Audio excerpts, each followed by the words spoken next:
Benjamin Franklin was a great president. Back in 8th grade, my American history teacher told my class why she thought Benjamin Franklin was such a great president. The students argued with her for a good 30 minutes, debating if he was a president or not. She finally went to check on one of those posters that listed all the presidents. She apologized, and we got no homework for a week. The most notoriously stupid bank robbery of the 21st century. So, I live in Australia in the most rural country town. This town also happens to have a bank branch. So, this is the story about a guy who, after a night at the pub, decided to try and rob it.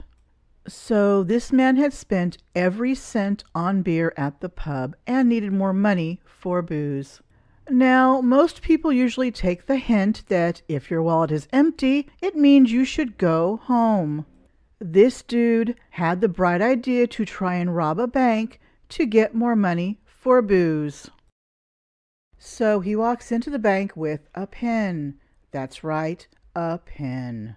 You think someone would go in with a gun, but no, he decides to use a pen. He goes to the bank teller, points his weapon, and drunkenly says, "Put ya fucking hands up, I'm robbing ya." The bank teller, surprised, confused, and not at all threatened by a pen-wielding drunk bank robber, says, "What? You're robbing me?" The bank robber simply states again, "Yeah, give me your fucking money, c**."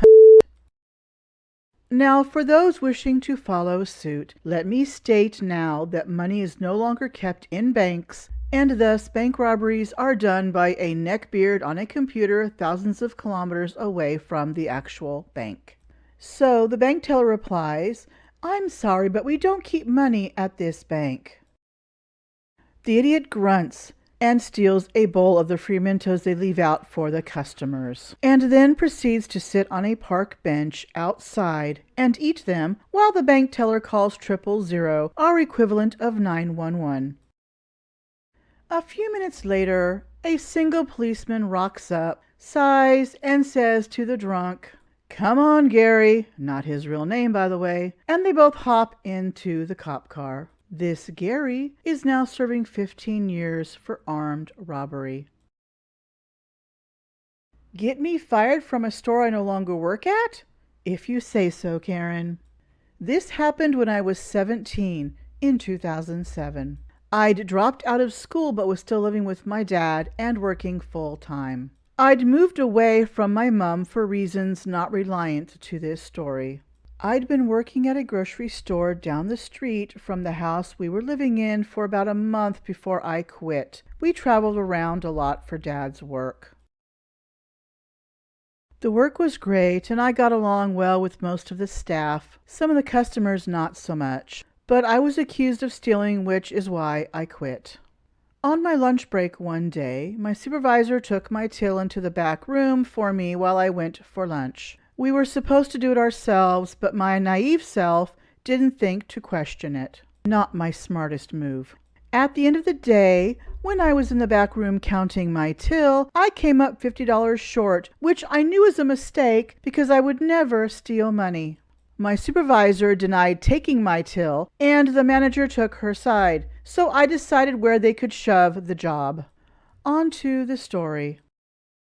A week later, I had to pick up the essentials, so I begrudgingly went there to get what I needed.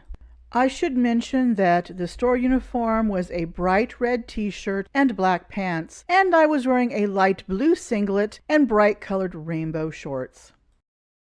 I was on my way to the deli when I heard someone behind me say, "Excuse me," but didn't think much of it as I no longer worked there. A few seconds later, I heard someone say, "Excuse me," even louder, so I turned around. It was a customer I recognized as a Karen. She would come in every few days and would expect everyone to bow to her every whim and complain about prices or stock not being available. Me. "Can I help you?" Probably the wrong thing to say, but the first thing that came out of my mouth. Karen. "Where are the rice cakes?" Me. "I don't know. Probably with the chips? I had only ever worked at the register, so I didn't know the layout of the store very well. Karen, no, they're not. Go find them for me. Me, go find them yourself. I'm not your maid. Karen, how dare you speak to me like that? I'm going to get you fired. Me, finally understanding. I don't work here. Karen, yes you do. You're here all the time. Why aren't you in uniform anyway? This is horrible customer service. I'll get you fired, young lady. Me, I quit last week, so go do your hardest. I'm glad I don't have to put up with nightmare twats like you anymore. So, you can go shove your rice cakes right up your freckle and find someone who cares. I didn't wait for a response and just turned and walked away. It felt so good to tell her where to shove it after putting up with her crap for a month. I received a call from Target the day after I'd quit regarding the job application I'd placed there and was given a job there a few days later. I still can't believe the perfect timing. And although working at Target was better, it wasn't short on Karens, and I have many Karen stories from my work in retail, which I'll share in future posts. My dear sisters, dee moment. Hopefully some of you will get a good chuckle from this. So, quick backstory. My sister is 35 and I'm 32. She's always been the girly, super pretty sister. She has had more than a few blonde moments. Yes, she has bombshell blonde hair. She's an awesome sister and I love her to death. About a month ago, my sister and I were having a discussion about different types of cars and the specs that came along with most of them. She was looking to purchase a new vehicle. I mentioned how nice it is that keyless entry comes standard with almost all new cars. She replied saying that she definitely wants the car she picks to have Kia Century. Flabbergasted, I look into my sister's eyes and say, Kia Century? She says, yeah, the car remote thing to unlock and lock your car. I bust out laughing to the point of wheezing and explained to her that it's called keyless entry because you don't need to use a physical key. She lets out a long, oh, with her realization.